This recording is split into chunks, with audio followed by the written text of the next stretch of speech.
Shalom, sahabat sains. Malam hari ini kita akan memasuki pembelajaran yang ketiga, tokoh ketiga yaitu Rasul Paulus ya. Rasul Paulus kita sudah belajar Yohanes, sudah belajar Petrus, yang ketiga Paulus. Ini dalam rangkaian kita belajar tahapan terakhir tentang mempelai atau sampai ke Gunung Sion. Seperti apa gambaran mempelai dari ketiga tokoh ini kita mau belajar ya.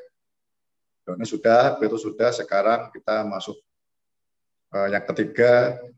Saya mau sharing tentang Paulus. Saya rasa ini rasul spesial, ya, rasul yang besar. Perjanjian Baru abad 13 dia tulis surat-surat di Perjanjian Baru. Ada berapa orang bilang 14 kalau dimasukkan Ibrani gitu ya. Enggak 13, luar biasa sekali. Kita akan belajar bagaimana Rasul Paulus ini mencapai kualifikasi mempelai. Perjalanan rohaninya sampai ke sains atau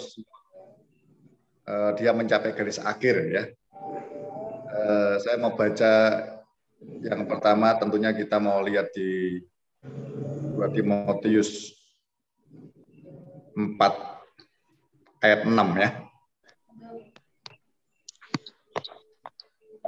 2 Timotius 4 ayat 6 dan 7. Timotius 4 ayat 6 dan 7.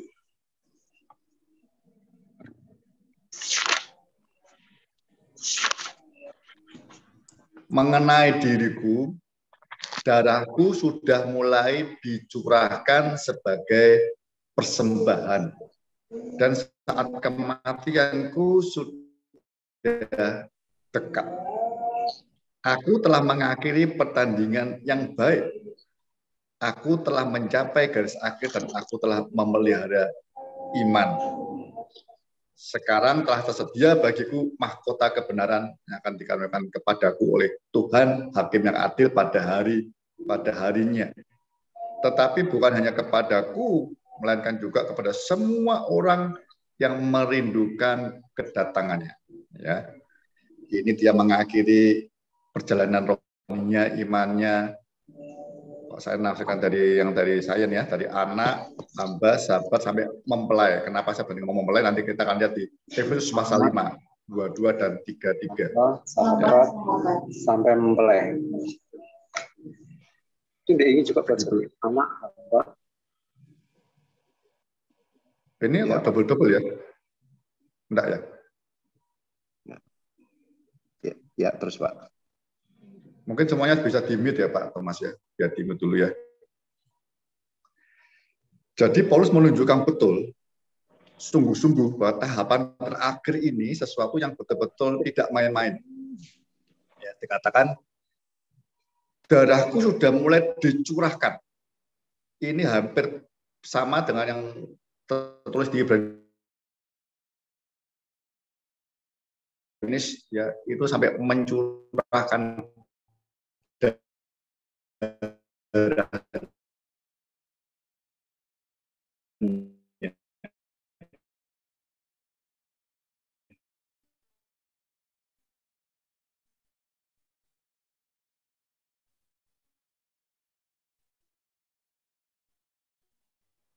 Sekali soalnya seperti apa?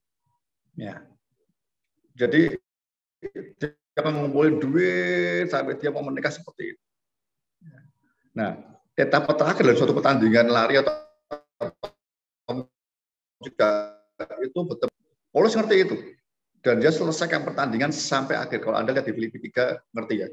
Dia sampai pertama dia sudah mengenal Kristus. Ya, nanti kita belajar sampai mempelai, dia ngerti. Kemudian dia mau tanya, ya. Dia tahu bahwa pertandingan ini harus perlu kuasa kebangkitan Kristus. Yang ketiga dia mau persekutuan dan penderitaan. Istri yang mau tunduk menyelesaikan pertandingan, dia tahu saat terakhir paling berat dikatakan saya menyelesaikan finish dengan mencucurkan darah. Dia udah ngerti itu. Ya. Buat saya yang luar biasa, dia udah tahu saat kematianku sudah dekat. Ya. Kematian ditunjukkan sama dia, dikasih tahu bahwa itu finish, selesai, akhir. Ya, kalau kita lihat di Filipi itu dia hidup karena hidup menghasilkan buah. Itu penting. Paulus menyelesaikan itu dan dia tahu itu dia bagikan kepada banyak orang termasuk kita malam hari ini. Selesaikan sampai akhir. Rahasianya paling besar yaitu ayat terakhirnya ya, kepada semua orang yang merindukan kedatangannya. Mempelai itu saat-saat seperti ini ketemu, menikah dengan anak domba, dengan Kristus itu kerinduan paling besar.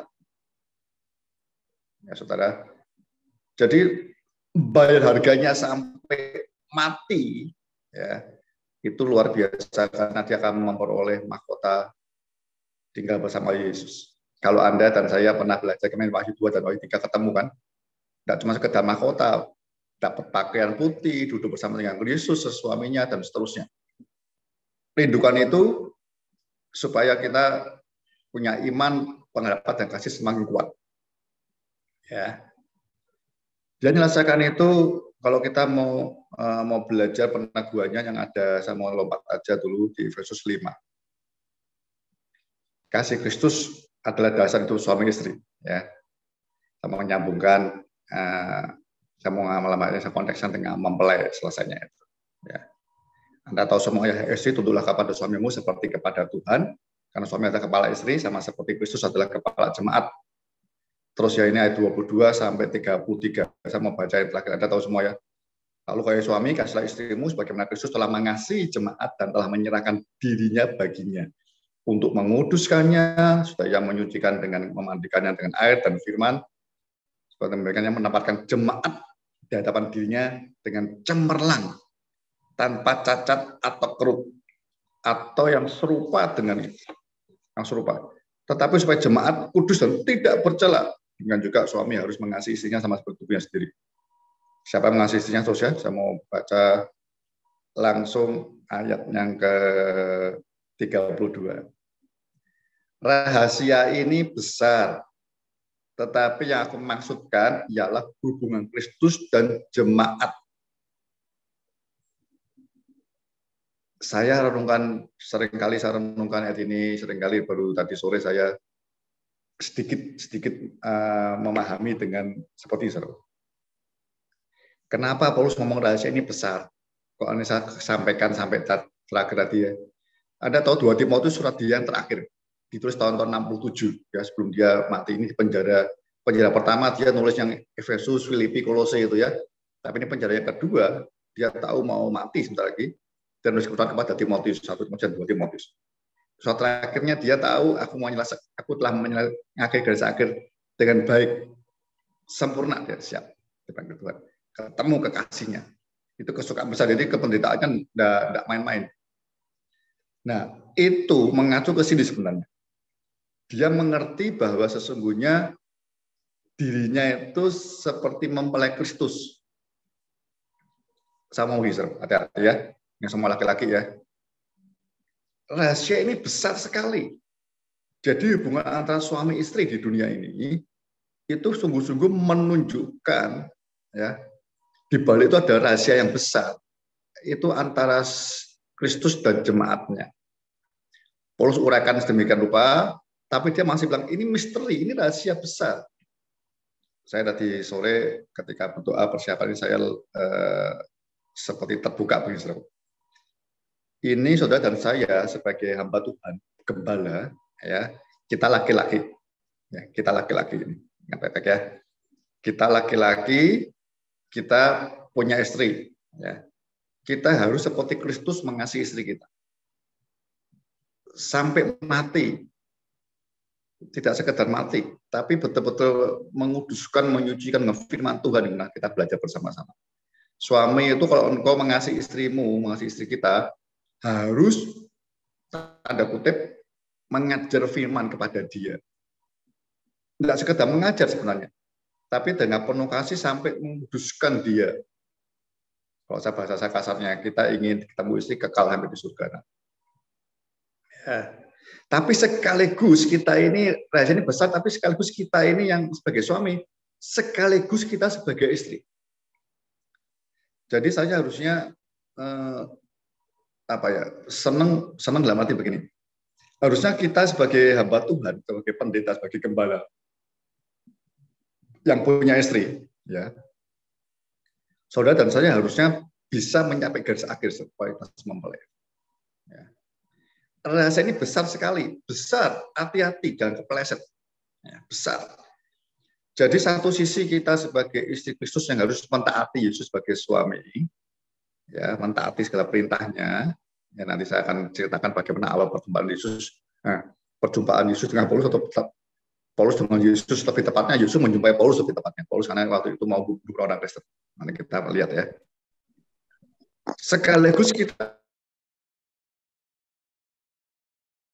sebagai suami yang harus mencerminkan kasih kita kepada Kristus itu untuk mengasihi istri.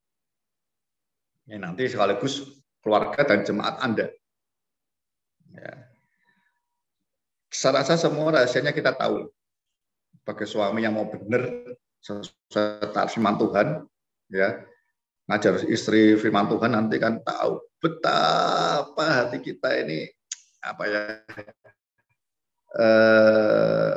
ya bahasanya guyonya tergocok-gocok, tapi kita kan tidak boleh pisah cara, tapi kita mau belajar kekuatan Kristus. Kita harus tahu rahasia ini besar, jangan sampai mau kalah, ya.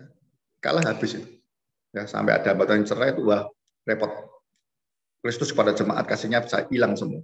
Jadi dia yakin yang kedua, Kristus mesti memberi kekuatan kepada setiap kita. Karena ini untuk menyatakan rahasia yang besar. Bagaimana Yesus dengan penuh sabar lihat kita semua sebagai istri. Ya, kalau bahasanya Paulus di 2 Korintus 11, kita sudah dipertunangkan. Kalau orang Yahudi, tunangan itu ya seperti suami istri, cuma tidak boleh berhubungan seks. Ya. Dipertunangkan, jangan main-main dengan yang lain. Jadi bagaimana kita udah ngerti firman Tuhan, kita sebagai istrinya Yesus, ya harus tunduk melakukan segalanya, tapi sekaligus Tuhan mau kita sebagai suami, supaya kita mengerti bagaimana kasih Kristus kepada kita itu juga dengan penuh kesabaran ini kita akan baca. Makanya Paulus bisa menguraikan di 1 Korintus 13 itu luar biasa rahasia besar. Kasih itu mengalahkan iman dan pengharapan. Ya. Kasih itu mengalahkan segala pelayanan, dikatakan ya. Kita bisa melayani menderita buat Tuhan sampai mati. Kita menderita buat isi kita sampai mati, bekerja keras nolong dia, tapi tanpa kasih. Kasihnya seperti Efesus 5. Kasih yang ingin menyucikan, menguduskan. Kasih itu kan agape, kudus dari Kristus. Dia mengasihi kita, tidak sia-siakan kita.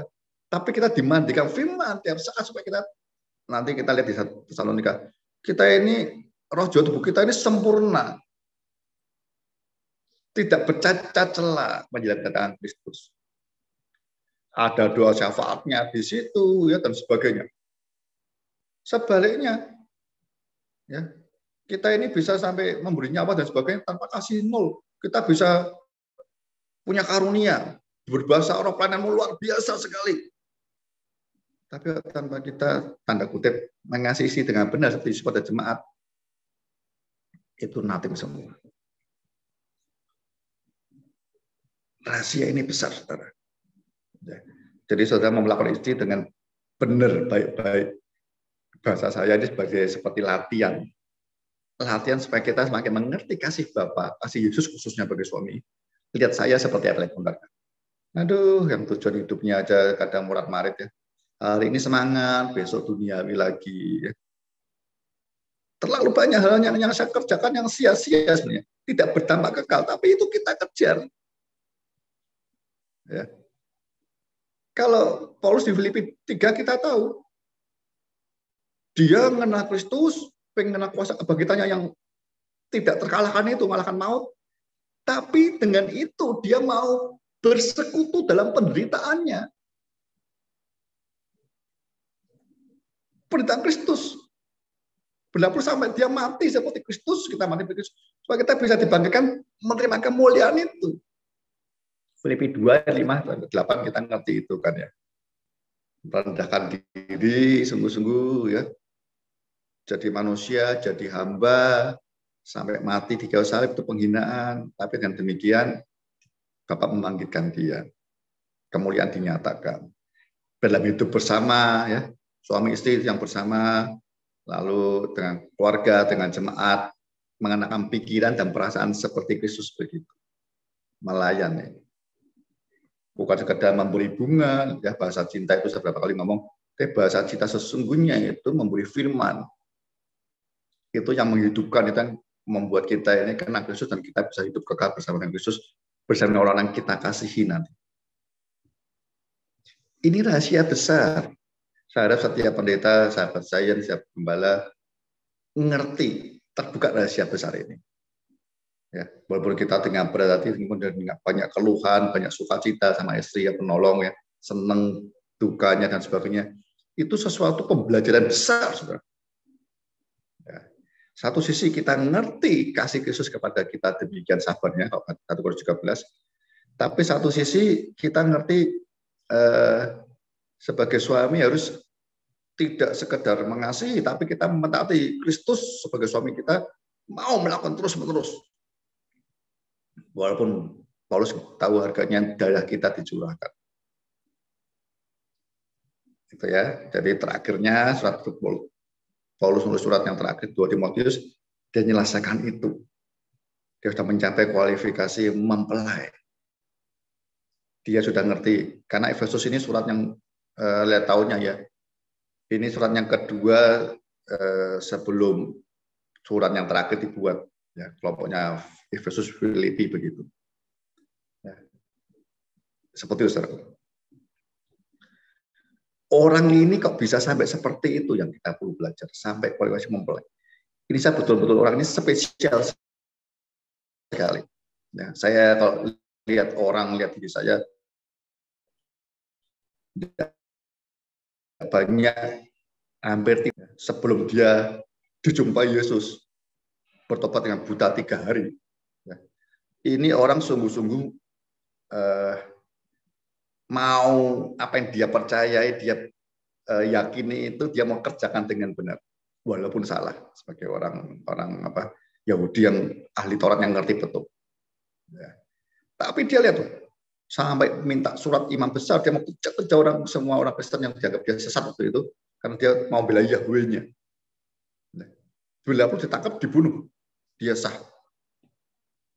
Stefanus mati, dia dari situ. Sebagai komandannya, kan semua orang buka baju di dekat dia, dia yang merintahkan segalanya. Kita lihat ya, ini buat saya rasul yang spesial. Ini harusnya seperti kita.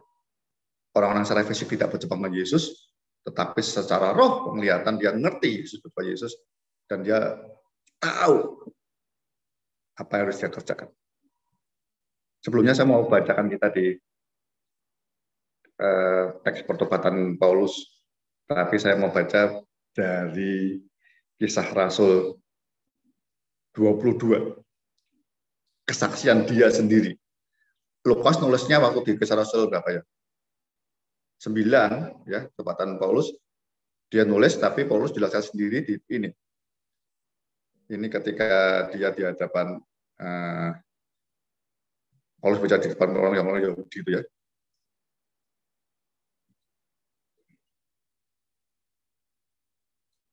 Kita baca ayat 6. Kisah 22 ayat 6.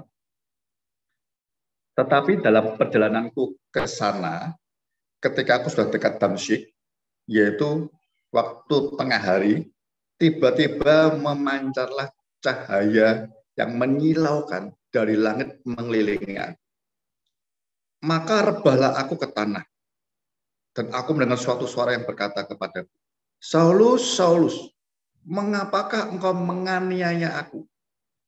Wah, ini harus tangkap bebek, ya. Ini saya mau sampaikan, ini betul-betul apa ya, manunggal bersatunya orang Kristen jemaat dengan Kristus yang bisa bersatu selamanya itu hanya suami istri. Ingat ya, kita konteks kita manusia tahu ya, anak, orang tua ya, kalau kita anak ya bisa lepas ya, sekolah atau kuliah atau kerja ya kita bisa pos tempat lain. Tapi suami istri harus terus sama-sama. Ya. Paulus menganiaya, Saulus menganiaya jemaatnya itu menganiaya dia. Ini tidak sekedar bersatu, tapi betapa matanya tanggung jawabnya Yesus itu ikut merasakan ketika mempelainya, khususnya saya ngomongnya ya anak, ya hambanya, ya sahabatnya dianiaya. Maka setelah itu Anda tahu kita belajar Paulus nggak pernah takut aniaya lagi, karena konsepnya sudah benar. Ya. Menderita curahkan darah buat Paulus itu suatu apa ya, anugerah buat aku. Aku bisa ngambil penderitaan Kristus dalam hidup. Dalam waktu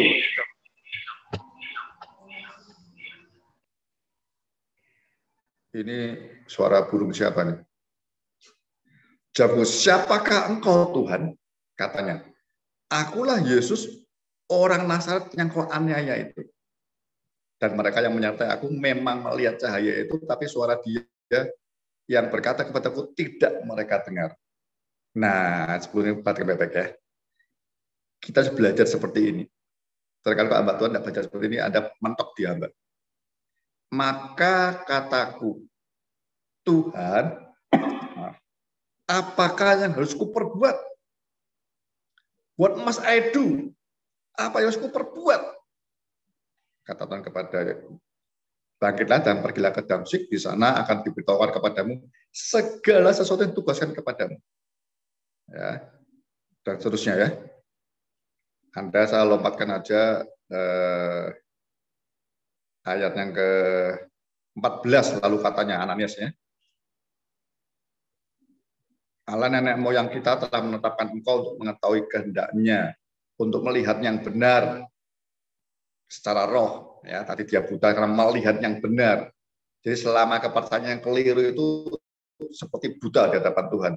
Dan untuk mendengar suara yang keluar dari mulutnya, firman-Nya. Ayat 15 ya.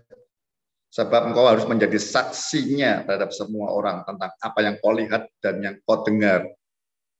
Ya. Dibaptis ya.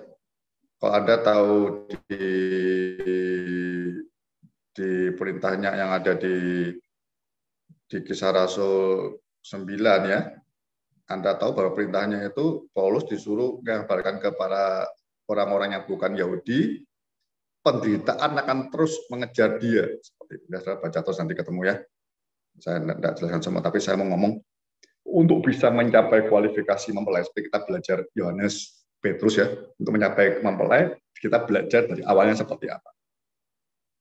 Ya, kita baca Yohanes, kita baca Petrus, kita baca Paulus. Paulus itu betul-betul apa dia percaya tentang kebenaran, Anda tahu ya, konsep kebenaran itu selalu, maaf ya, itu mengacunya selalu ke kehidupan yang akan datang.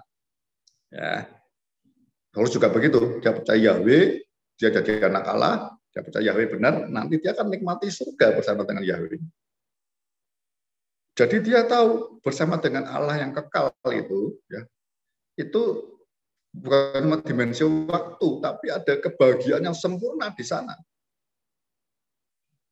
Ya, mengacu seperti itu mereka.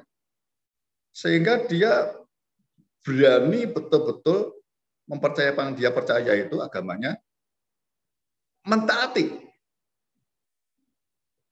kebenaran yang tanda kutip keliru, tapi dia kan tidak tahu keliru, dia taati seperti itu. Ini awalnya buat saya luar biasa. Sehingga Yesus tangkap orang seperti ini. Ditangkap, dijumpai Yesus, terang, dia buta, dia kaget, ya, siapa engkau? Sebelumnya ada suara Saulus, Saulus, mengapa engkau menganiaya aku? Siapa engkau? Nah, singkat cerita dijelasin sama Yohanes, itu Kristus, itu Mesias yang kau nantikan, itu kebenaran. 3 hari dia buta, merenungkan dengan suara itu, dia ngerti apa yang harus berbuat.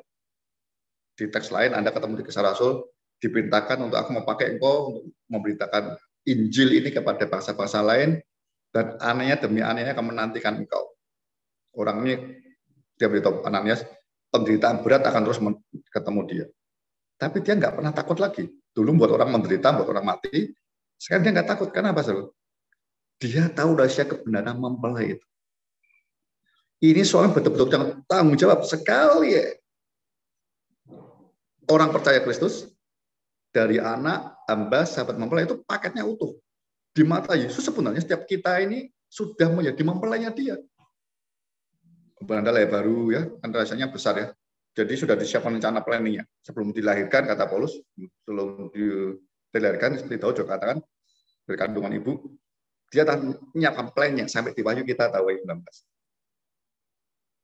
Orang yang pilihan seperti itu, orang pilihan.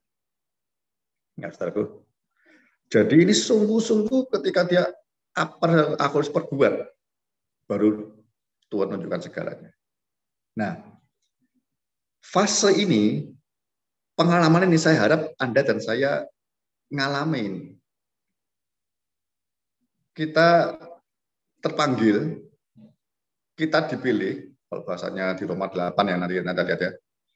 Kita yang dipilih ini, kita dipanggil dari semula, ya, ditentukannya, bahkan nanti dimuliakannya. Lihat ya.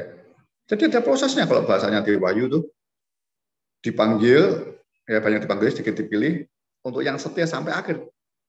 Terjadi prosesnya seperti itu. Saudaraku, setiap kita harus Anda tahu apa yang harus perbuat Tuhan. Nah, jadi siapa hamba Tuhan harus ngerti. Jangan sampai kita hamba Tuhan, pendeta, gembala, tapi kita tidak tahu calling yang benar. Bukan sekedar calling. Perintah apa yang Tuhan mau yang harus kita lakukan, kerjakan selama kita hidup. Ini orang spesial, Paulus, kalau saya bilang. Betul-betulnya kita ini seperti Paulus, karena kita ini juga nggak ketemu secara fisik. Kalau panggilan Anda dan saya seperti Paulus, lahir baru bertobat, pasti kita ngomong, Tuhan, apa yang harus aku lakukan untuk Engkau? Karena terlalu syukur sekali, ternyata kebersamaan ini keliru salah. Yang benar Yesus yang luar biasa sekali. Dia tidak sudah menyelamatkan umatnya, tapi dia tidak pernah meninggalkan umatnya. Tidak hanya kayak berani berdoa syafaat di surga, tidak hanya itu. Tapi sekaligus dia manunggal, bersatu. 15 kadang gitu, yang 17. Aku dalam engkau, dalam aku. Jadi apa yang kita alami semua itu, Yesus merasakan. Apa yang kau takut lagi, saudara? Jadi kita hidup itu cuma satu, kata Paulus. Kita bekerja menghasilkan buah. Nah, masanya bekerja apa, buah apa, bekerja bagaimana? Harus tahu. Tuhan, apa yang harus aku perbuat? Kok Yohanes terbalik, saudara ya? Yohanes ketika ikut Yesus, ya, meninggalkan Yohanes Pembaptis ya. Yohanes dan Yesus ikut Yesus. Yesus noleh. Apa yang kau cari? Ini pertanyaan-pertanyaan yang penting buat hidup kita hari ini. Apakah saudara yang hamba Tuhan pendeta? Apa yang kita cari ikut Yesus? Apa yang kita cari jadi hamba Tuhan, jadi pendeta ini? Apa yang kau cari? Kalau Paulus sebaliknya, ini memang orang luar biasa. Tuhan, aku telah ketemu Engkau. Apa yang harus perbuat? Dia betul-betul, Filipi katakan semuanya sampah. Aku nikmati kemuliaan-Mu, Tuhan. Apa yang aku lakukan? Dia seolah-olah betul lahir baru seperti itu. Yang lama hilang betulnya baru muncul. Apa yang aku perbuat? Aku sudah berbuat kebenaran yang aku percayai walaupun keliru. Sekian tahun. Aku kerja mati-matian. Salah. Saya banyak orang-orang yang, aduh saya nggak tahu ya. Banyak orang-orang dulunya kayak saya cerita lah. Orang yang bekerja di sekuler ya. Itu kan luar biasa etos kerjanya ya. Tapi banyak jadi pendeta santai. Teman-teman saya orang-orang yang pendidikan, yang kaya di Jakarta, kalau cita-cita tuh beberapa orang ngomong begini. Aduh, lihat pendeta saya itu kok agak santai dia, ngantor santai, kita ini bekerja keras. Katanya jangan sampai lihat jemaatmu, lihat kita lebih santai daripada mereka yang bekerja keras, yang memberi persembahan dalam hidup kita. Paulus enggak, karena kasih karunia dia tunjukkan. Aku bekerja lebih keras daripada kalian semua. Karena dia tahu apa yang dia cari. Dia tahu apa yang harus aku perbuat ketika aku di Kristen, lahir baru. Jadi hamba Tuhan apalagi. Kok Yohanes, untung jawabannya Yohanes bagus ya. Dia nggak cari duit, nggak cari berkat, enggak. di mana engkau tinggal. Itu rahasia besar, itu kayak mau tinggal bersama juga. Kayak Paulus sebaliknya, ini orang yang buat saya itu idealismenya saya belajar dari Rasul Paulus, tidak pernah mengenal menyerah. Saudara dan saya, kalau Anda kenal hari ini, ya kalau engkau sedang menderita kehidupan, entah ekonomi, entah banyak hal hari ini, baca baik-baik Kisah 22 ini. Yesus katakan apa? Seperti jemaat di kitab Wahyu 2 dan 3. Aku tahu apa yang kau alami. Kalau Paulus mengerti bahasanya, bukan sekedar tahu, aku ikut mengalami, aku ikut merasakan apa yang kau rasakan. Yang benar loh ya, tapi kita hidup duniawi ya dia nggak merasakan apa-apa. Kita ada kenikmatan daging, kita cari sesuatu yang bukan Tuhan memerintahkan, ya tidak dapat apa-apa Yesus. Kalau Anda ngerti kebenaran itu, kebenaran ini kita belajar ini, ya. Saudara lihat Kisah Rasul sampai selesai, bahkan dia ngomong apa? Untuk masuk kerajaan Allah, kita akan mengalami banyak sengsara. Saudara, lihat, ya. Sekarang saya mau sharing surat pertama. Paulus itu nulis surat pertama kali, ada berapa tafsir sih, ada Galatia, ada Tesalonika. Tapi saya mau yang umum yang lebih banyak Tesalonika surat pertama kali. Kita mau lihat 1 Tesalonika 4:15. Ya. Judulnya tentang kedatangan Tuhan ayat 13. Saya baca pelan-pelan supaya saudara kaitannya dengan kenapa tidak takut mati. Selain Tuhan ikut bersama dengan kita dalam hidup kita dalam Dia, ini ada satu kebenaran. Ayat 13 ya, 1 Tesalonika 4:13. Selanjutnya kami tidak mau saudara-saudara bahwa kamu tidak mengetahui tentang mereka yang meninggal, supaya kamu jangan berduka cita seperti orang-orang lain yang tidak mempunyai pengharapan. Karena jikalau kita percaya bahwa Yesus telah mati dan telah bangkit, maka kita percaya juga bahwa mereka yang telah meninggal dalam Yesus akan dikumpulkan Allah bersama-sama dengan Dia. Ini kami katakan kepadamu dengan firman Tuhan. Kita yang hidup, yang masih tinggal sampai kedatangan Tuhan, ya, sekali-kali tidak akan mendahului mereka yang telah meninggal. Sebab pada waktu tanda diberi, apa tandanya? Yaitu pada waktu penghulu malaikat berseru dan sangkakala Allah berbunyi, maka Tuhan berdiri, Tuhan sendiri akan turun dari surga, dan mereka yang mati dan khusus akan lebih dahulu bangkit. Kematian itu tidur, kata Yesus kepada Lazarus, saudaramu tidur, yang mati kalian. Ya. Sesudah itu kita yang hidup, yang masih tinggal akan diangkat bersama-sama dengan Dia, dengan mereka dalam awan, menyongsong Tuhan di angkasa.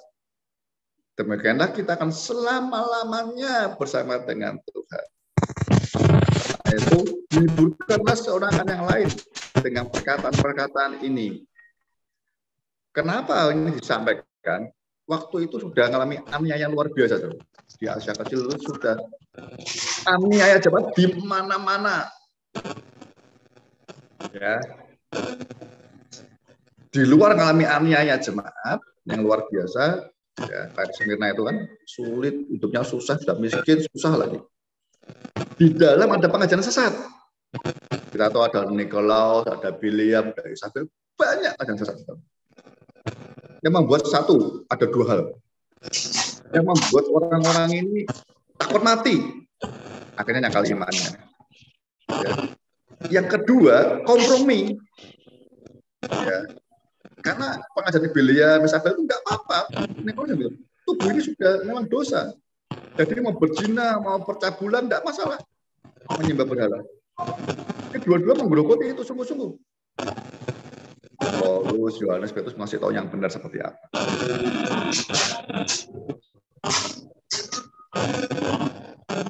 Ini suara apa ya? Suara saya semoga masih bisa jelas ya. Oke. Lanjut ya. Jadi kondisi seperti itu, Paulus bilang, ini ada firman Tuhan kebenaran ya yang dia dapat dari Tuhan. nanti kita semua mati itu sementara saja. Kita akan dibangkitkan. Bahkan kalau kita yang nanti masih hidup, Yesus datang, kita akan naik di angkasa, pengangkatan. Itu beberapa orang Bapak Gereja Pantekosta ngomong itu perjamuan nikah anak domba ada di angkasa. Ya, ada lagunya toh. Ya. Di angkasa itu perjumpaan yang luar biasa, saudara, dengan Kristus. Jadi mereka kuat. Ini surat Paulus yang pertama ditulis. Ya. Nah, untuk yang benar, kita lihat di 1 Tesalonika 5:23. Setelah jangan takut segalanya itu, dia ngomong begini. Semoga Allah damai sejahtera menguduskan kamu seluruhnya. Dan semoga roh, jiwa, dan tubuhmu terpelihara sempurna dengan tak bercacat pada kedatangan Yesus Kristus Tuhan kita. Tuhan kerjakan itu. Orang-orang kafir juga senang ini. Orang kafir senangnya yang menguduskan itu Kristus itu ya. Kalau orang aminnya ya ada bagian kita menguduskan ya kita yang kalau di ayatnya yang di berikutnya ya menguduskan itu seperti apa? Kita kalau mau dipakai alat yang mulia untuk Kristus, perabot rumah tangga, kita menyucikan diri kita. Roh Kudus memproses kita makin suci, makin kudus. Nah, nanti tepat waktunya, ya, pada hari datang Kristus kalau kita ini dipanggil Tuhan, orang kafir bilang semua sempurna, selesai pasti. Jadi Ania dan sebagainya itu memproses kita, setiap Anda dan saya, para mempelainya ini, ya, jangan takut ya. Itu untuk proses pengudusan semakin murni, tidak bercacat celah. Mempelai itu pasti ada kemuliaan yang harus disiapkan dengan apa? Kalau Wahyu 19 ya, dengan pakaian pesta yang dikaruniakan, kain putih, lenan harus berkilau-kilauan. Perbuatan-perbuatan benar dari orang kudus. Petrus menurut apa Petrus?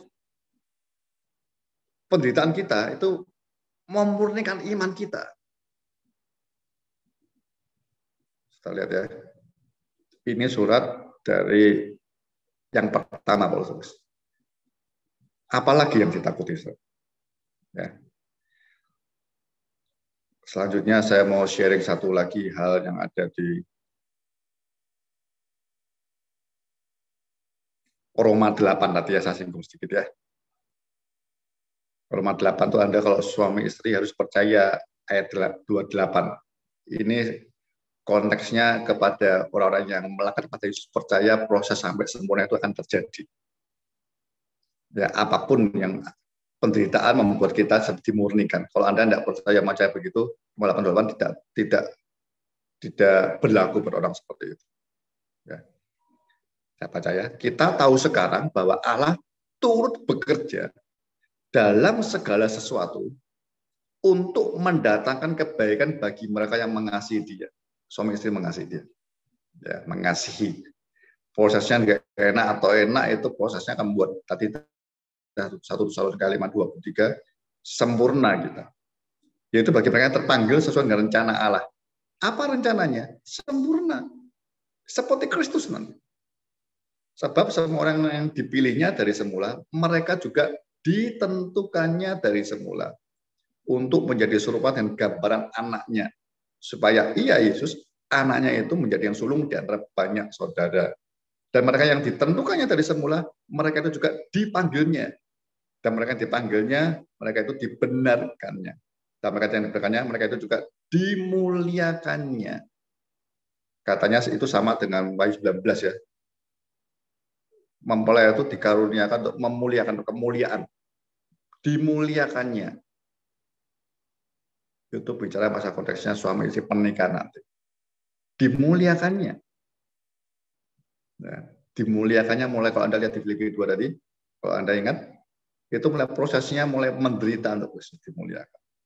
Sebab berita zaman sekarang, Anda lihat di Roma 8 yang ayat terkenal itu ya. Roma 8 ayat yang berapa? 14 atau 13 itu ya.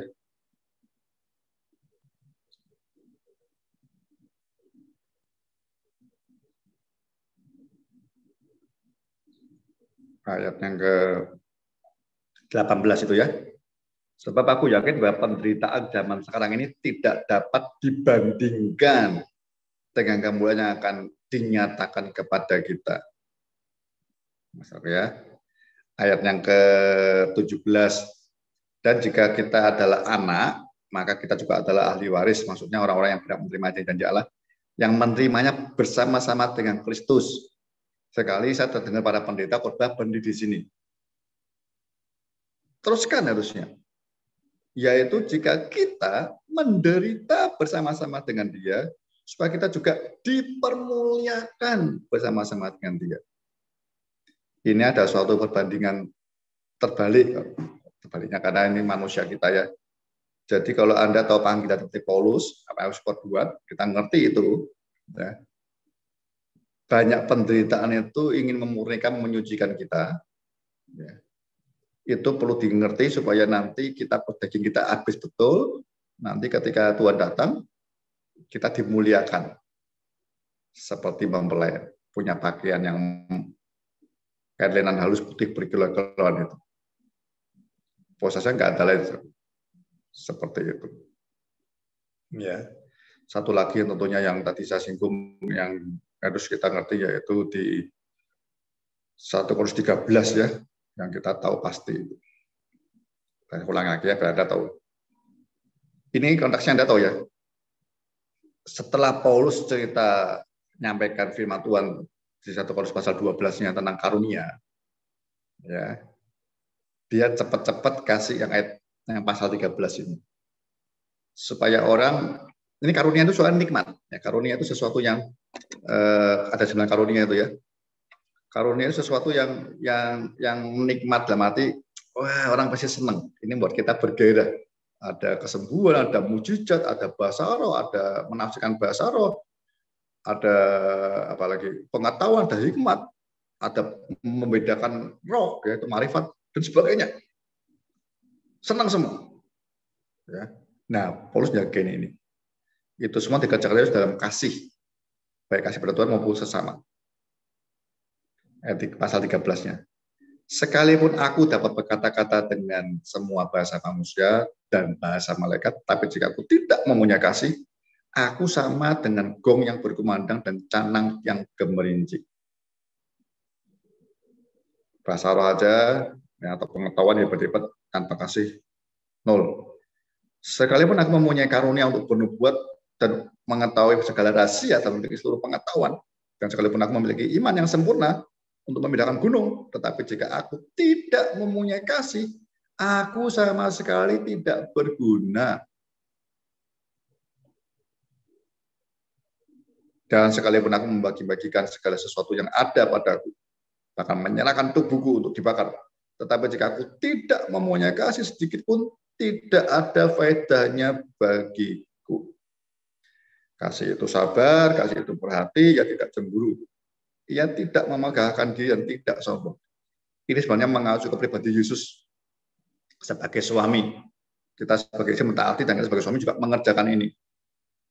Ia tidak melakukan yang tidak sopan dan tidak mencari keuntungan diri sendiri. Ia tidak pemarah dan tidak menyimpan kesalahan orang lain. Dan seterusnya ya. Saya mau sampaikan kota tahu ya. Dan 8. Kasih tidak berkesudahan sampai kekal. Nubuat akan berakhir, bahasa roh akan berhenti, pengetahuan akan lenyap. Ya.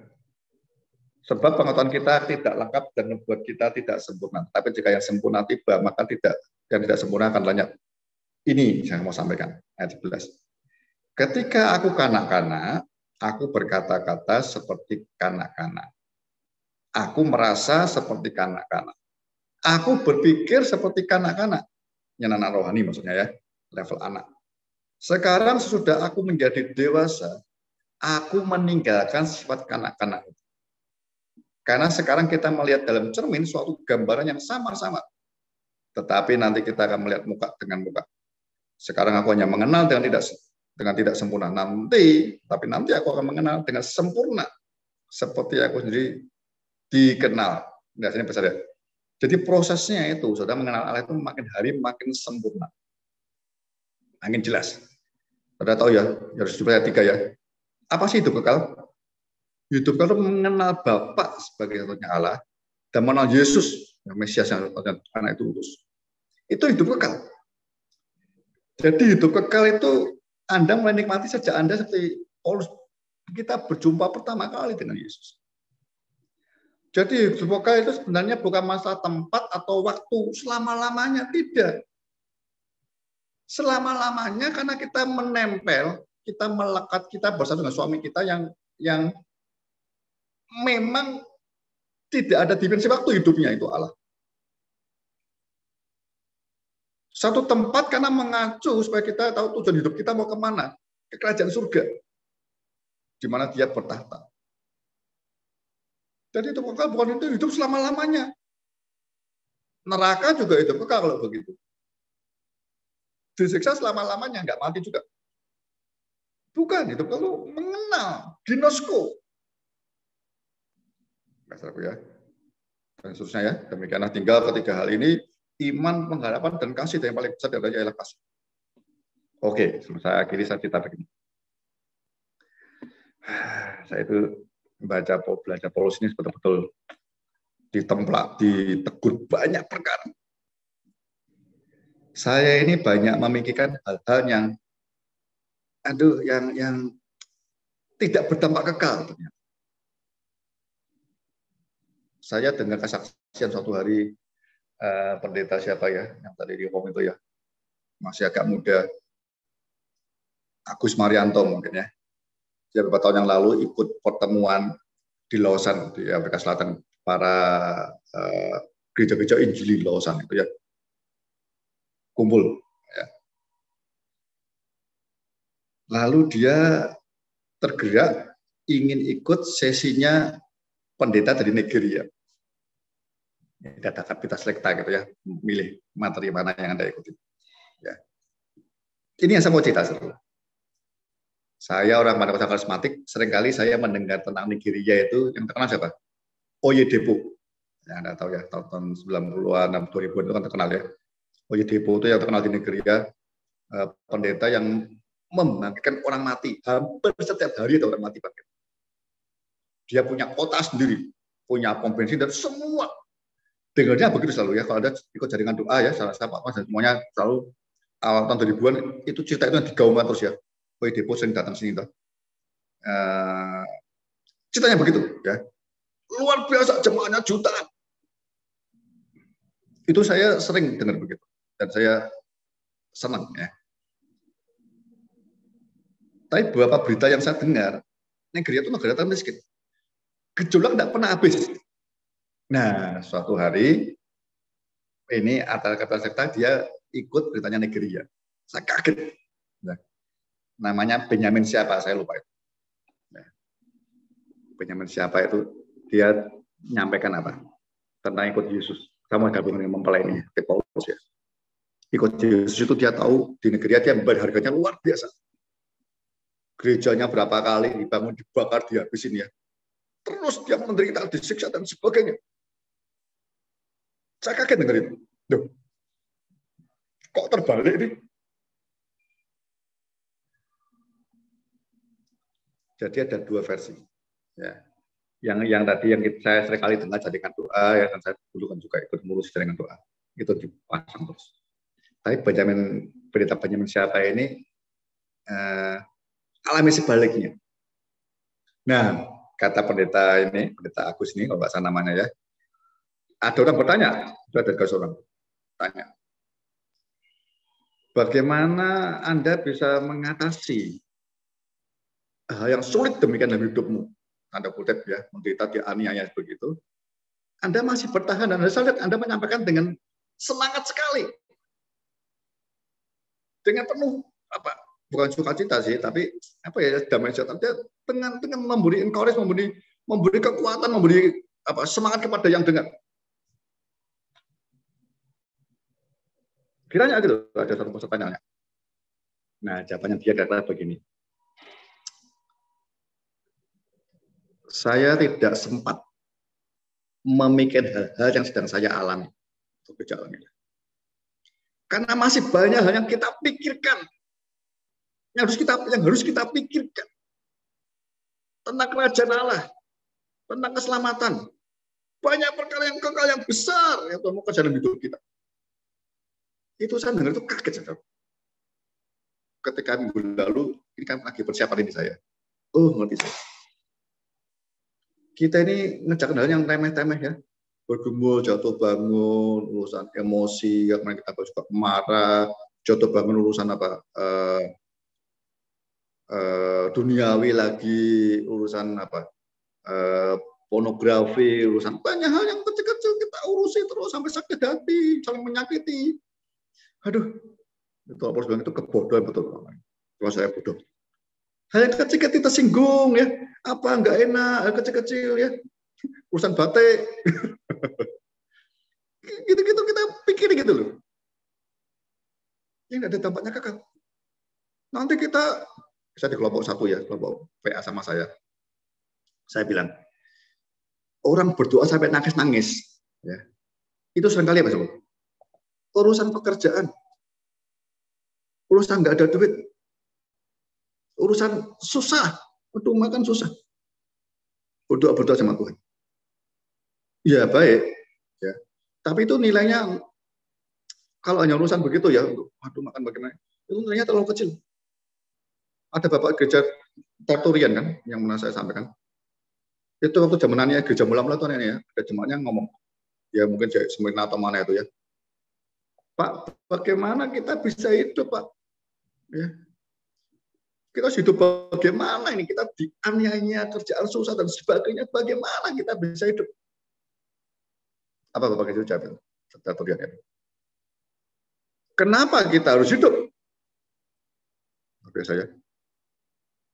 Maksudnya menderita mati pun ya tidak masalah untuk kamu Kristus, untuk Yesus. Jadi saya punya gambar gitu. Kalau untuk urusan kerjaan kita aja kita kewalahan sampai kadang stres ya mungkin orang-orang yang di Jakarta itu ya yang hari ini resesi dan sebagainya rasanya seperti rugi. Wah, berapa kali saya dapat Pak Onderka doakan Pak, ini saya dari investor macam-macam. Ya saya doakan itu saya nggak ngotot-ngotot. Karena itu kok dia dapat berkat dia senang ya, mungkin berkat saya mungkin gitu. Tapi yang lebih dalam sedikit, itu orang yang sakit. Saya ngerti beberapa teman saya yang meninggal hari dekat-dekat ini ya. Jantung satu operasi dibuka, nggak bisa mau operasi, jadi akhirnya meninggal teman saya di Bali kemarin. Ya,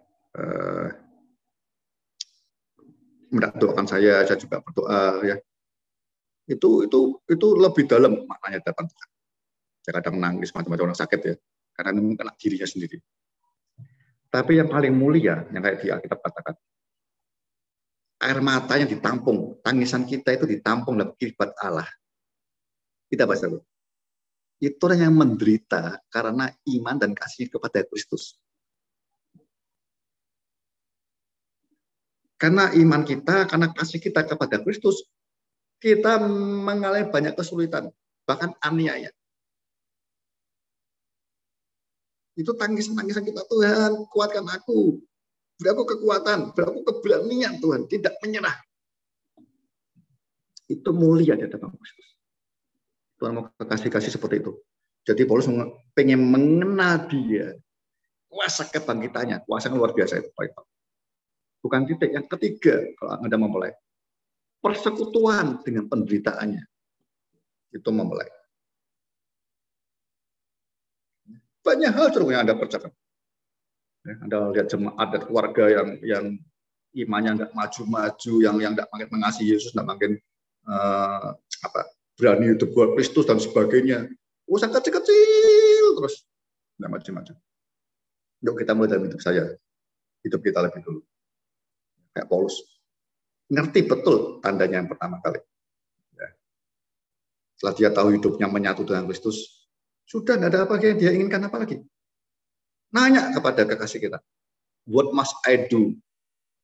Apa yang harus aku lakukan untuk hidup ini? Aku mau hidup baru, yang lama sudah berlalu.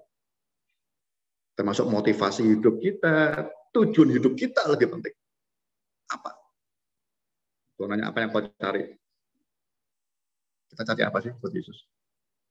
Pertanyaan yang radikal, yang penting, membuat kita ini bisa makin antusias bergerak ke Yesus. Makin sulit, makin menderita karena iman kita, karena kasih kita pada Yesus. Itu kita ngerti betul kata Paulus. Itu pemurnian. Ya, itu Yesus sedang bekerja. Yesus merasakan, merasakan sekali. Mengapa engkau menganiaya aku, Saulus? Saudara apa enggak senang dengar gitu ya? Cepat mati itu semua, mana ada yang dapat mati? Tidak ada. Kecuali mula-mula. Sampai memulai. Dia akan ikut menguduskan kita, membuat kita sempurna pada harinya. Roh juara tubuh kita semua. Amin. Saya di sini dulu ya. Saya akan mau bertanya atau mau sharing. Ya, ada waktu masih setengah jam. Saya nggak lama-lama ya. Setelah kita mulai sharing atau mungkin tanya jawab dulu. Sharingnya nanti sedikit aja. Nanti dua minggu lagi kita akan lanjutkan di sini aja diskusinya. Terima kasih Tuhan berkati. Saya kembalikan ke Pak Thomas moderatornya. Ya, terima kasih Pak Ondarka. Ya, silakan Bapak yang mau bertanya.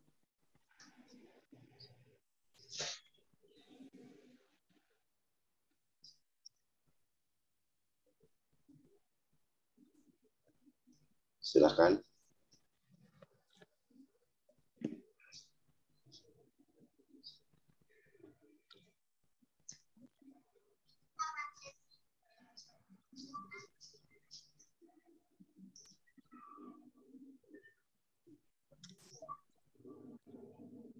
Ya, kita benahi dulu panggilan awal kita. Kita ini jadi hamba Tuhan, mengerjakan apa yang kita mau, atau Tuhan kita yang mau. Penting sekali, saudara. Nanti kelihatan dari perjuangan kita ya.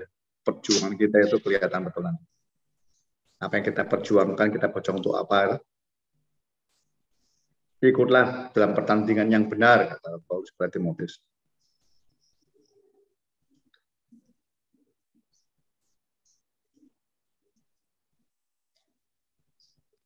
Kalau belum ada, saya sharing sedikit ya.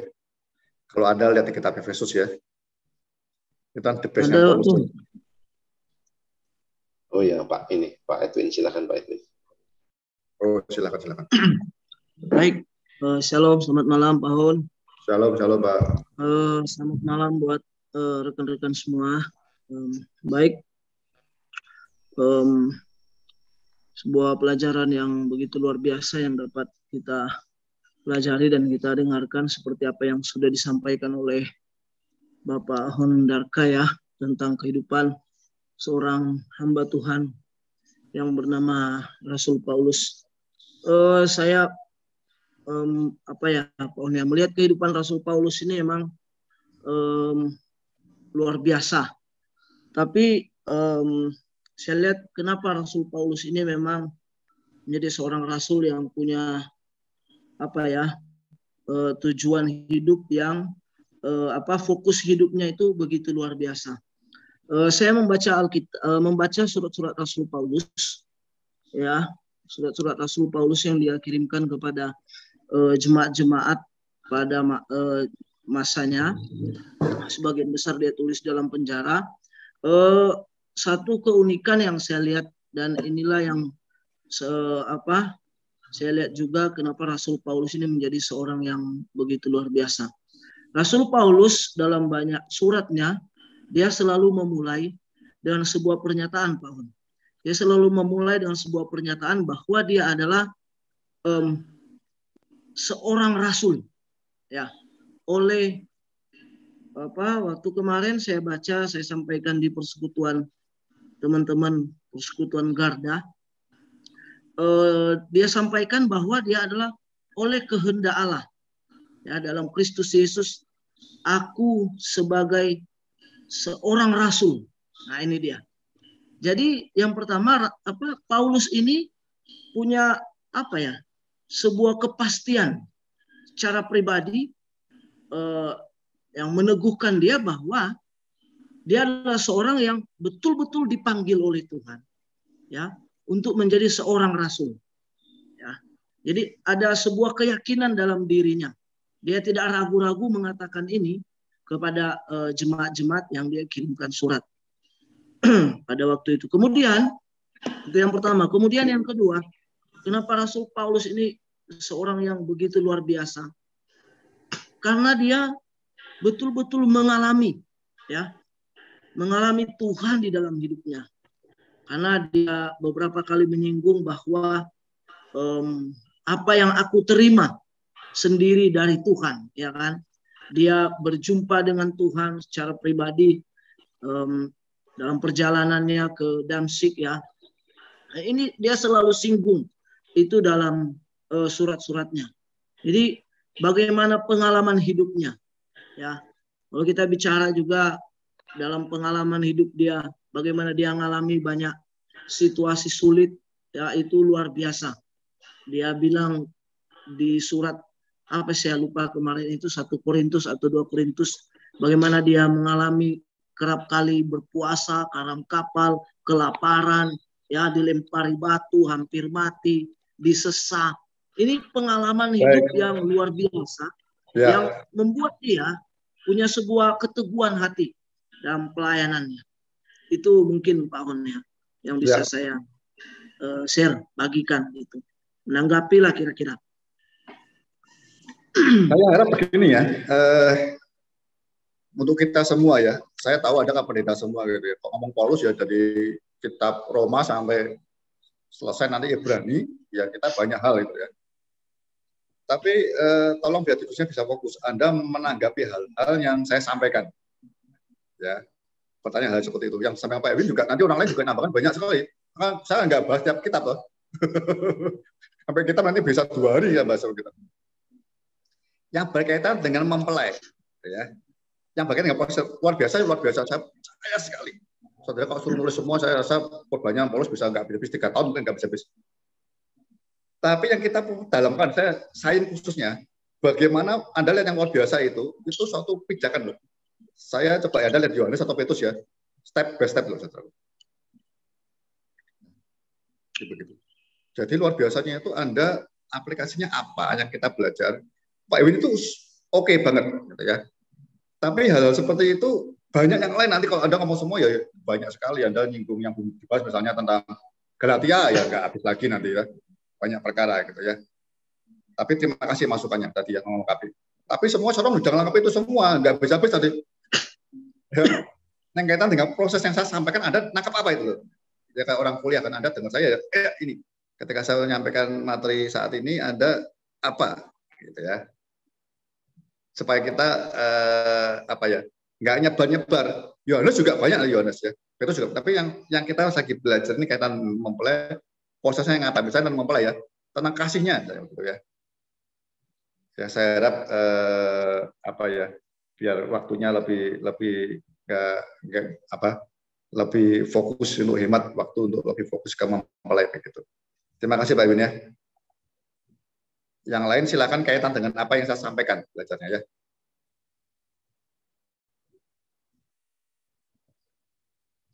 Kalau enggak nanti kan saya kalah khotbah sama Anda, ada akan minta semua. Ya, silakan yang lain. Pak Panjaitan.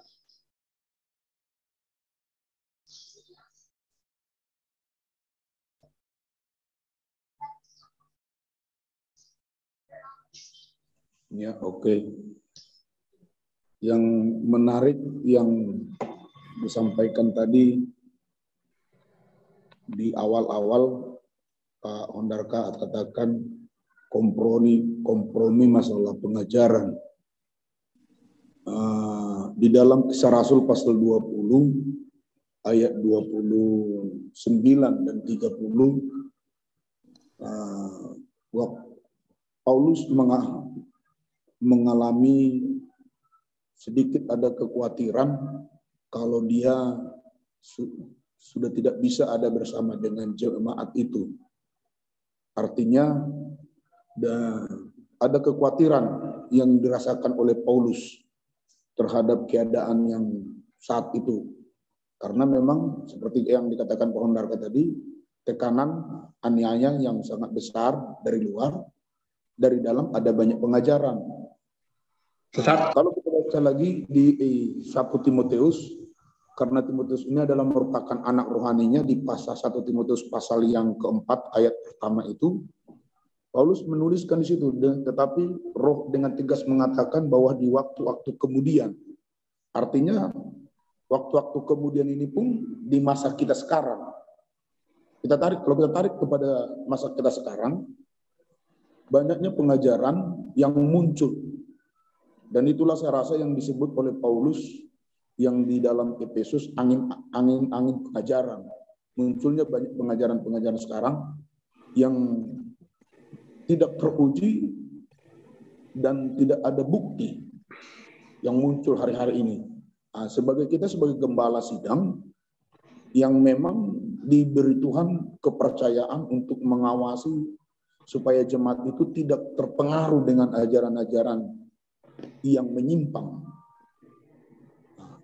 Apa yang disampaikan oleh Pak Hondarka itu tadi, bagaimana kita mengawasinya kalau kita tidak memahami dan panggilan kita dan kita yang dipercaya untuk mengawasi jemaat.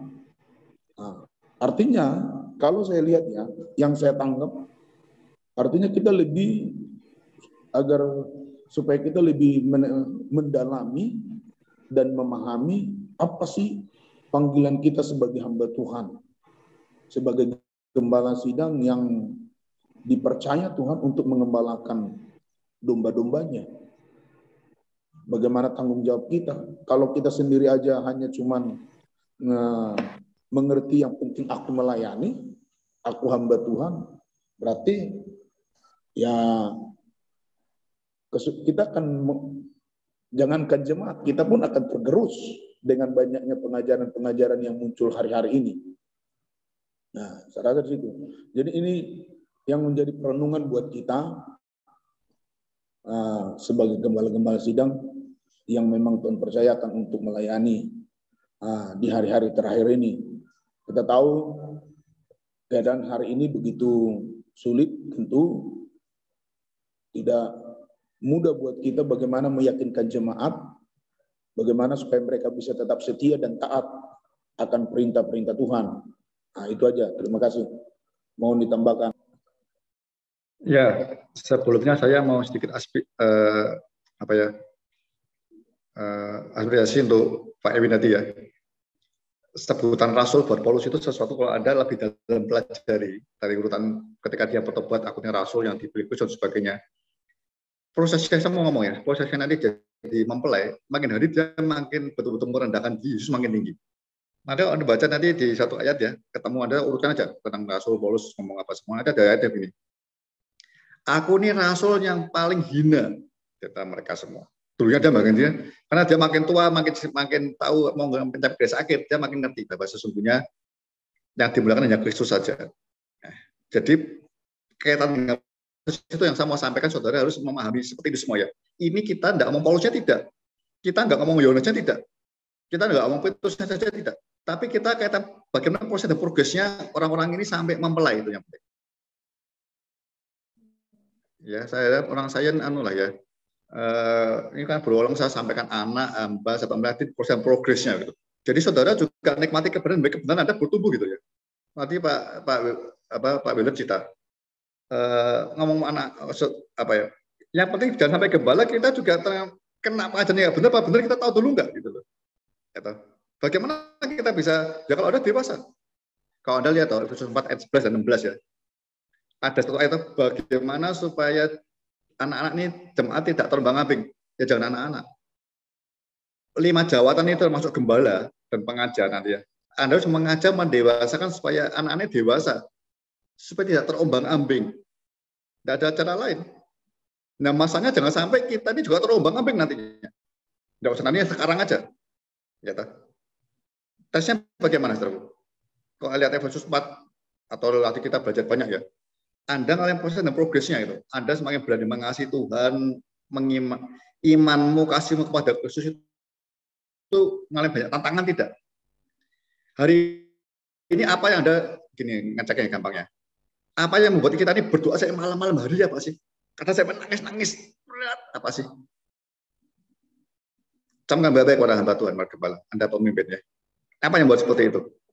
Harusnya itu hanya satu.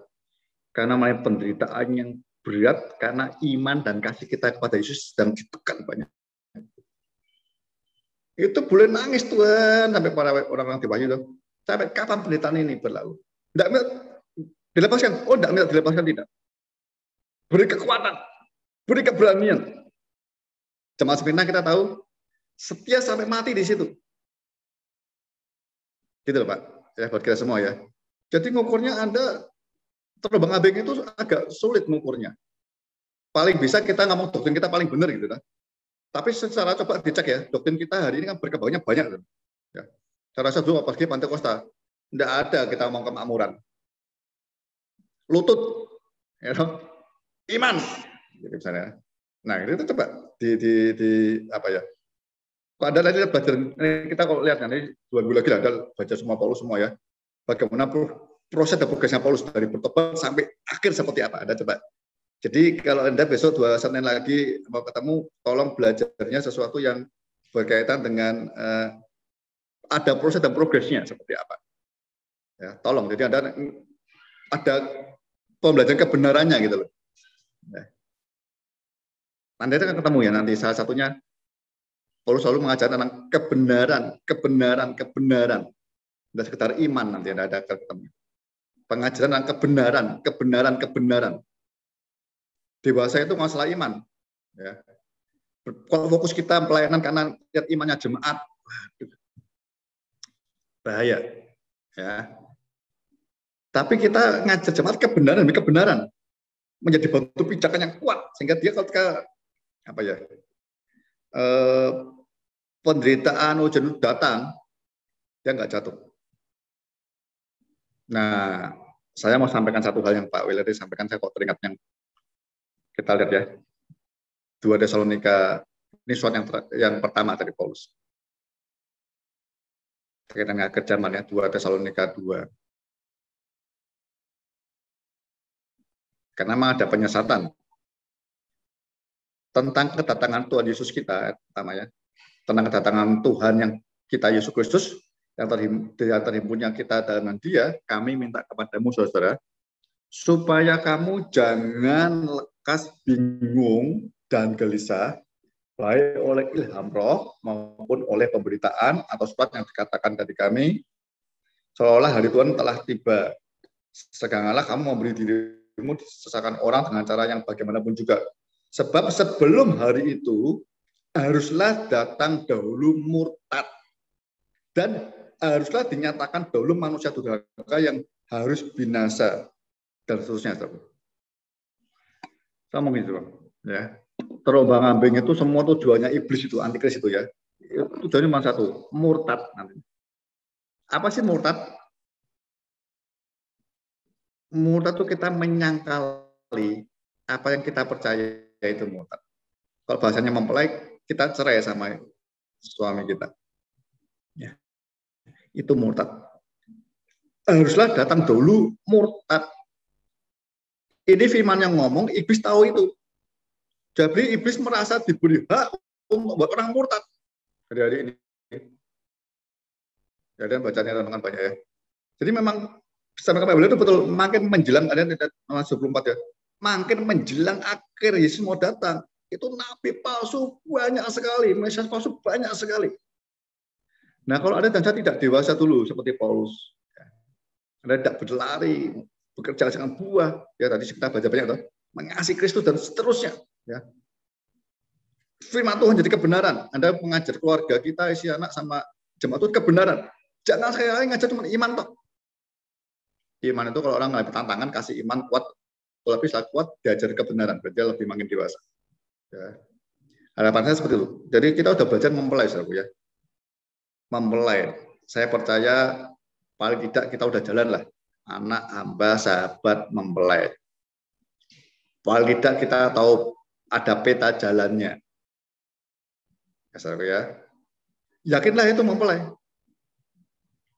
Kita nyiapkan diri kita ke situ. Ya. Sebenarnya juga banyak hamba Tuhan yang terombang ambing juga banyak hari-hari ini. Ya. Kelihatan nanti pelayanannya tadi Pak Weller, Pak Repi ya, tidak fokus gitu ya. Anda tahu gembala atau dipanggil pendeta, tapi maunya kemana-mana gitu. Itu awal itu. Anda nggak bisa menyiapkan pengajaran dengan baik nantinya. Oh, apalagi ngurutkan gitu. Nah, saya berkepentingan seperti itu. Berkepentingan supaya yang pertama, para gembala tidak terombang-ambing dulu. Kalau Anda sudah tahu fokusnya, kata Pak Repi, saudara dan saya bisa mengerjakan sesuatu yang memang Tuhan panggil. Nggak mau aja hari ini. Tuhan kalau lihat dari ini, ya kalau sudah terlambat, kita sudah pelayanan sekian puluh tahun, apa yang harus aku kerjakan? Yang selama ini aku kerjakan salah atau tidak, Tuhan? Saudara tahu ya, kalau Anda lihat di Galatia, ketika Paulus itu begitu dia ketemu Ananias, Anda lihat baca Galatia nanti ya, dia nggak langsung dengarkan di Yesus, dengarkan dari Ananias, diteguhkan, Tuhan memakai dia untuk jadi rasul buat bangsa-bangsa lain, dan penderitaan akan selalu mengikuti dia. Dikatakan apa di Galatia? Dia nggak cari peneguhan manusia, dia tidak ke Yerusalem dari rasul-rasul, benar nggak ini? Tapi dia ke Arab. Ya, tafsirnya ada 40 hari, ada 3 tahun di Arab Saudi. Dia berdiam-diam merenungkan panggilannya. Dia berdiam diri dengan Roh Kudus, dengan firman Tuhan. Jadi ini terus sampai yakin betul, perlu waktu, nggak langsung pelayanan. Ya, saudara, sampai saudara tahu, aku ini diperintah Tuhan untuk apa sih? Ketika Anda bertanya pertanyaan, apa yang harus aku perbuat Tuhan? Kita tahu jawabannya Tuhan apa. Ya, saya bersyukur, terima kasih buat Pak Repi dan Pak Weller yang mengingatkan kita ya untuk hati-hati. Saya harap nanti diskusi Senin ke depan, sekali lagi ya saya mau sampaikan, saya ini bukan belajar tokoh-tokoh ya, tapi tokoh-tokoh itu sebagai contoh teladan kita, bagaimana dia sampai ke mempelai. Kita belajar dari awalnya apa, kebenaran apa yang dia mengerti, pahami dan percaya dan dia lakukan apa. Kita belajar itunya, saudara. Jadi proses dan progresnya adalah ngalamin. Buahnya saudara makin hari makin ngerti, buahnya makin lebat. Ya, belum buahnya harus tinggal tetap. Nanti kan nggak ada yang terhilang. Tapi jangan dikira semua beres, enggak. Ingat ya, Anda baca Efesus nanti ya. Nanti kita diskusi Efesus boleh. Begitu Efesus 5 ngomong tentang mempelai sama istri ya, Anda lihat ya. Efesus 6-nya Efesus ngomong apa? Paulus. Kenakanlah seluruh perlengkapan senjata rohani. Senjata Allah. Untuk melawan tipu daya, tipu musyiat iblis. Sama ngomong Pak Bilal, hati-hati ya. Jadi tipuan yang buat kita murtad itu, tipu daya iblis, itu jangan dianggap sepele. Untuk mengalahkannya, menggunakan semua perlengkapan senjata dikenakan semua. Nggak bisa cuma iman, nggak bisa perisa iman. Tapi mulai dengan topong keselamatan. Jadi tahu pasti kebenaran selamat itu apa. Tadi kita belajar kan selamatannya apa? Kak Paulus bilang, nanti semua yang mati pun bersama Yesus selamanya. Jadi kita kerjanya fokus di dunia, fokus saja untuk Kristus dan sesama. Ingat ya saudara ya. Jadi yang membuat kita tombabing siapa sebenarnya? Ya jelas antikris. Ya. Yang kedua siapa? Anda dan saya tidak mengajarkan kebenaran yang apa ya? Kebenaran yang betul-betul ya bahasanya alkitabiah atau nolong mereka sampai ngerti firman itu jadi kebenaran hidupnya. Kebenaran yang dia percayai dan dia lakukan nanti dalam hidupnya. Saudaranya seringkali kita kerjanya apa? Amin, amin. Jangan amin, amin. Tapi suatu firman yang mendatangkan kebenaran. Karena saya mau membahas itu nanti kok 2 minggu lagi. Saya akan tunjukkan bagaimana Paulus selalu mengajarkan kebenaran. Sehingga iman dan kasih itu selalu bekerja terus. Jadi nggak nunggu saudara Yesus datang 2 kali kapan? Tidak. Tapi terus berbuah. Setiap zaman dia ajar untuk tumbuh imannya, kasihnya tumbuh, pelayanannya tumbuh terus pelayanannya. Belum kalau saya lihat ya, Anda lihat ya. Ada Erastus, ada Gaius, ada berapa banyak Lukas segala orang-orang orang biasa ini, bukan pendeta, yang meninggalkan profesinya, kerjaannya ikut Paulus, menemen dia di penjara, bayangkan. Hari ini berapa banyak kita yang justru maaf ya, ngajarnya orang-orang nikmati berkat sendiri, kerja baik, kerja benar, ya. Tapi kita tidak manakan orang-orang itu bangga menderita untuk Kristus, ya. Ikut dampingi pendetanya, belajar ke para gembalanya, belajar sama saudara semua, belajar untuk bagaimana hidup benar untuk Yesus. Ada harga dibayar, saudara. Nah, gitu-gitu nanti saya mau sampaikan terakhir nanti di 2 minggu lagi. Banyak seru, ya. Jadi jangan sampai yang membawa terombang-ambing itu kita sendiri. Karena kita sebenarnya juga masih dalam kondisi yang mana ini. Hati-hati. Terima kasih, Tuhan berkati. Mungkin satu orang lagi. Ya, tolong please kalau Anda diskusi lagi dengan saya, tolong dengerin lagi. Ini saran saya, nanti saudara belajar kembali, ya. Nanti ketemu bagaimana proses dan progresnya Paulus ini, itu yang mau sampaikan. Jadi nggak per item ya. Oh, Paulus begini, Paulus begitu. Itu benar, saya ngerti itu. Tapi saudara coba nyambungkan kebenaran dulu. Ya, disambung-sambungkan. Paling baik, saudara, maaf ya, saudara belajarlah ngikuti tahun-tahunnya. Paulus surat pertama kali apa? Oh, mungkin Tesalonika. Anda urutkan.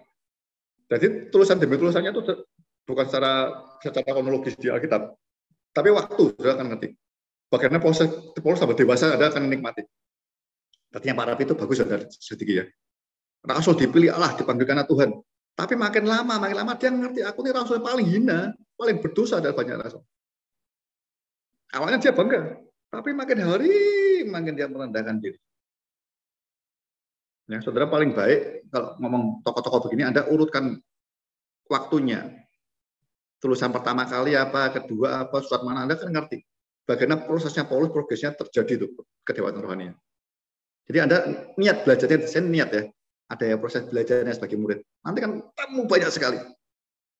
Ya, Anda akan mengajarkan pengajaran yang lebih apa ya, yang lebih kebenarannya runtut dan holistik. Silakan, ada yang lain mungkin. Ya, Pak Yer, silakan.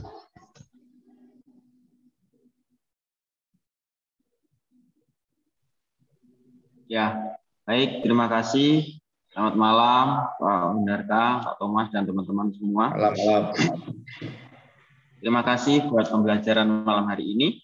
Saya bertanya, Pak Hon, tentang kasih yang di 1 Korintus 13 yang Bapak sampaikan di akhir-akhir tadi. Pertanyaan saya, Paulus pernah bilang bahwa dia meskipun sekalipun bisa bernubuat dan seterusnya memindahkan gunung, tapi kalau dia tidak punya kasih tidak berguna. Lalu di ayat terakhir dari pasal 13 ini 1 Korintus, iman, pengharapan, dan kasih. Dan yang lebih utama adalah kasih. Yang saya tanyakan, apakah kasih yang di 1 Korintus pasal 13 itu sama dengan yang disampaikan oleh Yohanes, Pak Ondar? Terima kasih. Gini, mungkin ini kita perlu pahami ya, pengertian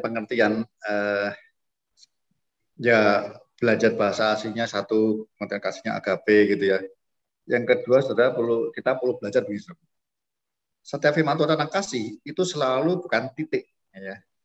Itu selalu bentuknya selalu kan firman itu kan apa ya, makin sempurna begitu. Ya.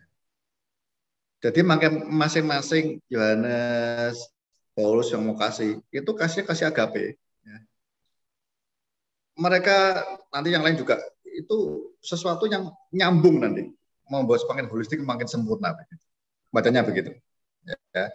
Jadi kasihnya Yohanes, kasihnya Paulus itu sebenarnya bahasanya hari ini melengkapi begitu. Kita akan belajar kasih semakin sempurna. Nah, kita banyak perjanjian baru nggak cuma satu surat, tapi banyak surat. Alkitab banyak surat semuanya. Intinya sama. Bahwa kadang agak bertentangan, tapi kita bisa ketemu benang merahnya. Begitu ya. Jadi semua sebenarnya Alkitab kita kan perjanjian ya, lama dan baru. Semuanya tentang kasih Allah. Itu paling penting. Ya. Kita disuruh mengasihi Tuhan. Nah, itu yang saya pernah ngomong tentang teorinya, Anda perlu belajar Alkitab gitu ya.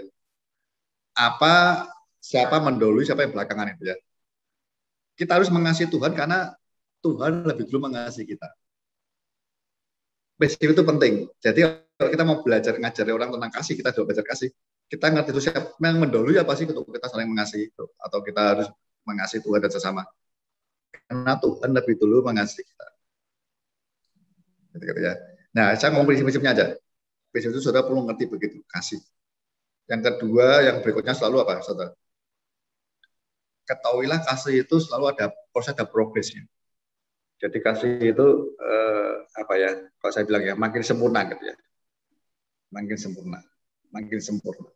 Jadi ngajarnya kasih memang harus berbagai macam konversi, berbagai macam konteks supaya kita ngerti semua aplikasi apa yang ditekankan.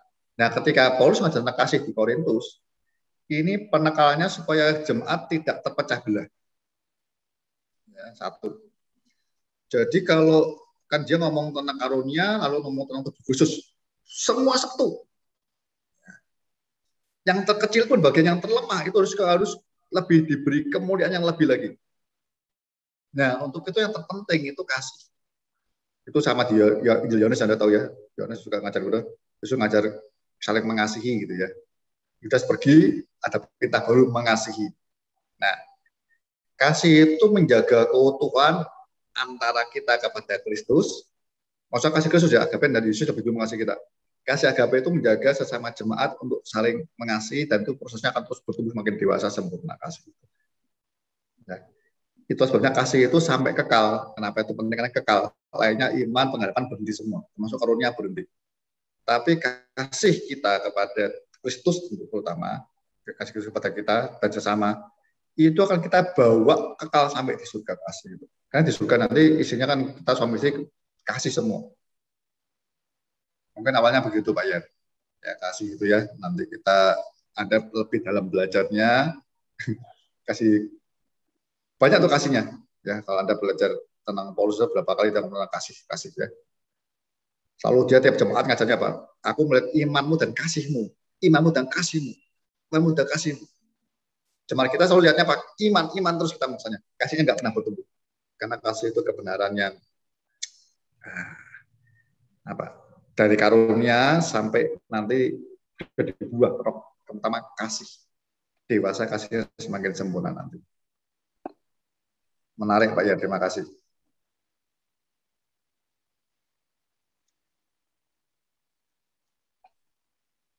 Oke. Ada lagi? Dari saya. Monggo Pak. Monggo Pak Purwanto.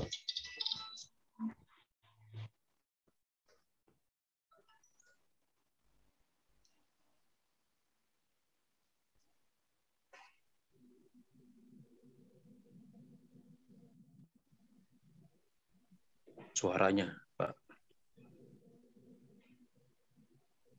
Halo? Ya. Jelas ya Pak? Suara saya? Jelas. Ya. Memang tentang penderitaan ya, bahwa kemuliaan tanpa penderitaan itu tidak akan mungkin terjadi. Dan kalau secara khotbah, secara biografi tentang Paulus sendiri, terus tentang penderitaannya, mungkin kita sebagai hamba Tuhan pun untuk mengekspos tentang penderitaan Paulus itu minim ya. Artinya mungkin jemaat atau kita sebagai hamba Tuhan lebih cenderung mendengar khotbah atau kebenaran yang bersifat menyenangkan hati, telinga, dan daging kita ya, daripada penderitaan karena sebuah kebenaran. Dan mindset kita, pikiran kita juga, mungkin kalau kita menyampaikan kebenaran tentang penderitaan bersama dengan Kristus, seperti Rasul Paulus, mungkin khotbah kita tidak terlalu menarik untuk didengar. Kita punya mindset seperti itu juga, sehingga kita tidak mengimani tentang penderitaan bersama Kristus. Kita juga tidak mengkhotbahkan tentang kebenaran tentang penderitaan Paulus bersama dengan Kristus. Jadi mungkin itu tidak terlalu populer untuk kita sampaikan dalam masa sulit, udah katanya mau ini inflasi juga tahun depan, Masa gelap ya. Jokowi dan para ekonom sampaikan ini banyak ekonomi akan ini. Kalau kita khotbah terus penderitaan, kayaknya saya pikir jemaat bisa lari juga ya. Jadi kok pendeta kok nggak punya pengharapan gitu.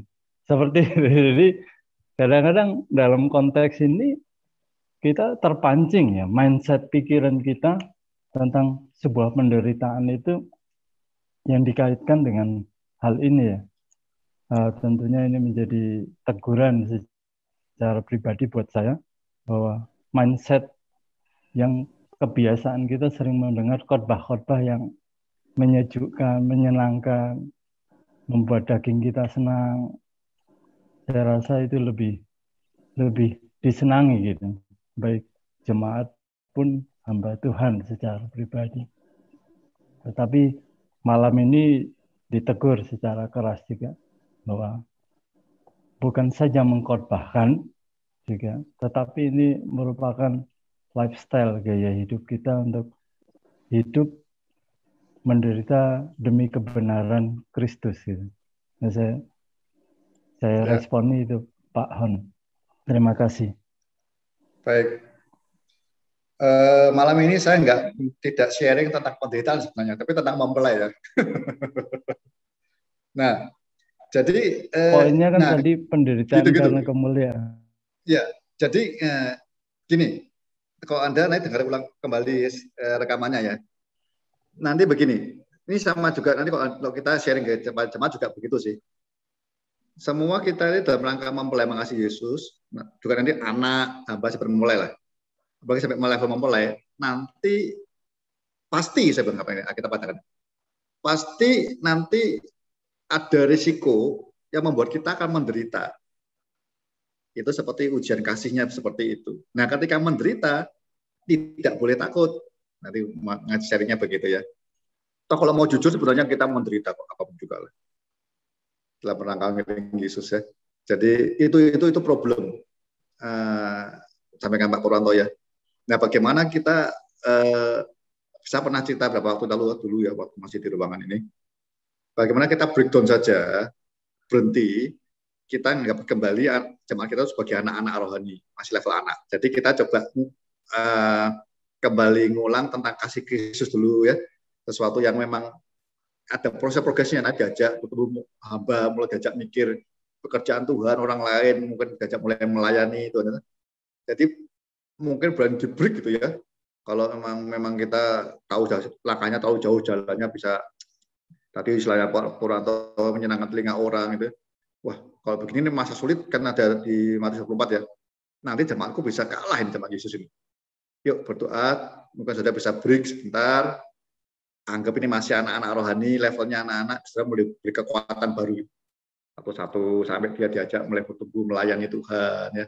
Mulai belajar berkorban, lainnya mikir pekerjaan Tuhan, mikir orang lain ya. Seterusnya terus sampai dia mulai jadi berani, jadi sahabat. Karena kasih khusus kepada kita lebih dulu untuk kita mau mengasihi Tuhan juga. Nanti kalau kita lihat di Alkitab semua kita tahu lah ya. Makanya yang kemamuran itu buat saya dangerous karena kalau masa sulit betul datang hilang pasti. Nah, nanti kita nanti kan sedih ya. Jadi kalau lihat Alkitab penderitaan itu kan suatu konsekuensi muncul karena iman kita, karena kasih kita kepada Kristus yang betul begitu ya. Nah, kalau kita ngerti itu, apalagi Kak Paulus kan dia yang buat menderita orang Kristen dia. Dia buat orang Kristen dibunuh dia dulu. Ketemu Yesus. Saulus, mengapa engkau menganiaya aku? Kaget ya. Nah, prinsip-prinsip yang dasar-dasar seperti itu yang perlu kita sarankan ke jemaat dulu. Tadi kita nyinggung Yohanes ya. Apa yang kau cari? Ikut Yesus apa yang kau cari? Gitu ya. Pertanyaan simpel-simpel awal yang sederhana tapi itu tajam. Ya. Engkau menganiaya aku. Itu pernyataan sederhana tapi itu dalam itu untuk kita renungkan. Ketika kita mau konsekuensi mau pilih Kristus, kita tahu berkatnya apa, karunia-Nya apa, ya, resikonya apa. Ya, nanti makin gede, nanti makin ketemu kita akan ngerti. Ya, nah ini memang dunia sedang begini toh. Jadi saya hari ini kok lihat teman-teman anak-anak gitu ya, Makanya anak-anak muda bisa lihat, ya saya belum, kita Mama Purwanto saya tidak lihat perkembangan pertumbuhan anak-anaknya dulu waktu itu masih kecil ya. Jadi saudara bisa ngecek aja. Kok jemaat kita mungkin cuma seminggu sekali ketemu atau seminggu 2 kali ya, anak rutin. Dalam perkembangan pertumbuhan anak-anak kita, apakah anak-anak kita punya iman yang mulai bertumbuh sama seperti kita imannya? Lalu mengasihi Tuhannya sama nggak seperti kita? Atau kita malah membuat anak kita imannya, kasihnya, karena kita lalu proteksi dia, tidak berkembang apa-apa, nggak maju apa-apa. Ya. Apa kita bawa mereka pelan-pelan, mereka ngerti firman Tuhan, itu seperti yang saya sampaikan, jahat ini atau memberi yang baik, yang beri, apalagi Bapak di surga kan, beri Roh Kudus. Roh Kudus itu memimpin dalam seluruh kebenaran. Jadi bagaimana setiap pendeta itu mungkin yang paling baik selain mengamati pengajaran kita, ya, tadi Pak Willy singgung, kita paling baik juga mengamati perkembangan anak-anak kita. Coba, apakah pertumbuhan imannya berani makin untuk Kristus, berani enggak, gitu, kasihnya pada Yesus, itu paling jemaat paling terdekat sama kita kan, gitu. Saya hampir lihat teman-teman saya yang dulu sama-sama perjuangan ya, ada di iman anak-anaknya itu merosot jauh sekali.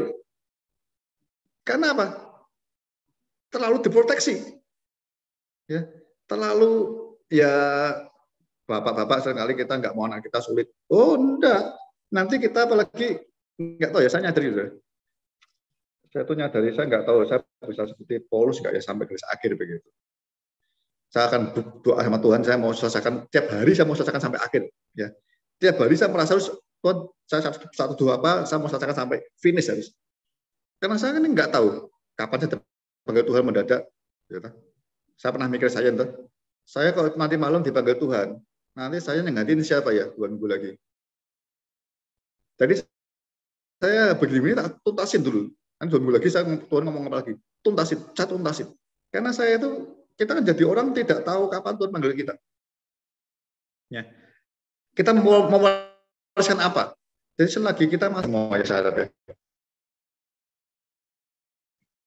Pengalaman proses dan progres kita dalam Tuhan itu, pertumbuhan kita, itu kita bagian ke anak-anak, mengandalkan Roh Kudus, nanti kita akan makin iman kita makin bertumbuh, makin mengasihi Tuhan, dia dalam kebenaran. Ya. Nah, dan ngajarnya seperti itu lihat. Saya paling senang ngamatin anak-anak kita yang dekat. Kalau saya di sini ngamati Tabita itu, yang tinggal sama saya, udah 12 tahun tinggal sama saya. Ya, coba apa yang saya sharing kan, saya ajarkan dia bertumbuh nggak sih, berkembang nggak sih. Terus itu kan